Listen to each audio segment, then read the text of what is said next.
Кыргызстандын бийик тоолуу аймактарында 451, жетүүгө кыйын болгон 497 айыл жана Баткен облусунун чек ара аймактарында өзгөчө статуска ээ 89 айыл бар.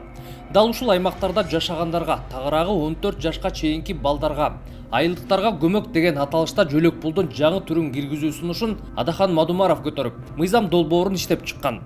Бирок буга өкмөт ачык эле каршы чыгып, Каржы министрлиги колдобой турганын билдирди. Биз Кыргызстандын жарандарынын көз карандылыгын арттырып, экономикалык активдүүлүк чектеген жөлөк пулдардын жаңы түрлөрүн киргизүүгө каршыбыз. Кыскасы баягы Акылбек Жапаровдун төлөй албасак өлөлү дегенин эле кайталашты.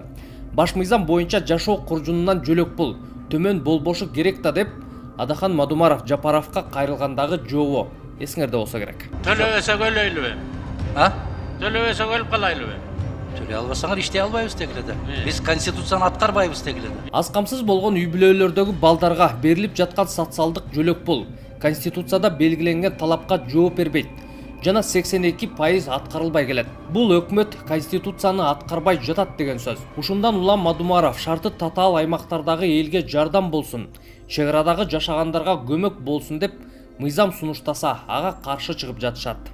Эгерде учурда мамлекеттик жөлөк пулдун орточо өлчөмү 1200 сомду түзсө, балдар үчүн жашоо минимумунун орточо өлчөмү 6415 сомду түзөт. Эгер Адахан Мадумаровдун мыйзам долбоору парламентте колдоо тапса, жаңы жөлөк пулду 390 000 бала алат. Ал эми бул жаңы жөлөк пулду берүү үчүн республикалык бюджеттен айына 2,5 миллиард сом талап кылынат.